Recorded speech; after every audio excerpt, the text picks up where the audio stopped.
550. And walk straight to the front, look them straight in the eyes and say, you know what? You transition it off, then back on again. If John Connor had really wanted to stop the Terminator, he could just have left a bag in the bagging area. Look at that Fortran, COBOL.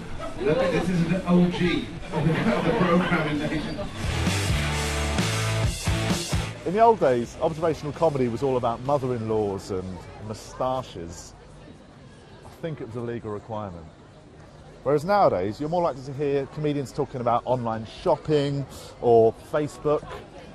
If anything, now, I think it helps to reference technology just to find a common ground of an audience. I saw this the other day. This is an emergency broadband response vehicle. Ex-IT specialist Dan Willis is a comic who does exactly that. His show, called PC Mac and Me, is chock-a-block with tech, which suits this unashamed geek just fine. You've actually got everything you want in an iPhone or in a Android or in a Windows-based phone. And it's just great. Everything's just continually moving. And as long as it keeps moving in a direction, I'll pick up new material and just keep writing jokes about it. But it should look like that. That's the geekiest joke written in the history of comedy. Dan's laptops, phones, projectors and remotes are firmly at the heart of his production. Without them, the show would not go on. Not to mention, a cheeky peek helps remind him where he is in his routine. Where are we? As we fly on towards the end of the show. But as his remote steers the ship, other acts invite whole audiences to take the helm. Your time starts now. Equipping his crowd with personal controls, Nathan Penlington puts his audience in the director's chair. They alter the show's plot with a touch of a button, which means the length of the performance is in their hands. And if it's not funny, well, they've only got themselves to blame. Well, the audience directs completely what happens in the show, and it's been completely different every day. There are 1,566 different possible shows. Some of those stories are incredibly emotional and kind of takes us on a very different journey. Some are very funny, but it depends entirely on the audience. Behind the scenes, one computer acts as a server for 200 gigabytes of video media, or, as we like to call it in the business, loads. The other calculates the results of the live votes to determine what's played out. Again, thank you very much for coming.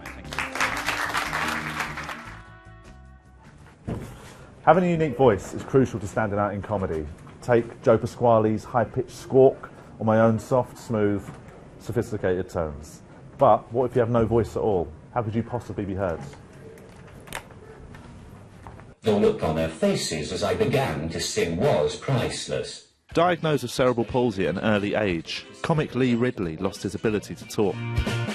Performing his entire show through his iPad, Lee has found a new audience as well as a new voice. You may be wondering why I chose to sound like a posh version of Robocop. Lee's tablet has given him a new lease of life, as well as a career. Without it, he wouldn't be a stand-up. Technology, then, is changing the way we comedians perform, but it's also changing our relationship with our audience. YouTube star Bo Burnham and award-winning tweeter Rob Delaney were propelled into celebrity status almost overnight. And I just had to state for the record that I am not jealous at all. Technology and kind of quite specifically social media has had a real democratising effect on comedic possibilities. You do your thing, your way, in your place, in your time, you put it up on YouTube or Facebook or wherever, you create a website and you get a following, so you're doing everything on your terms.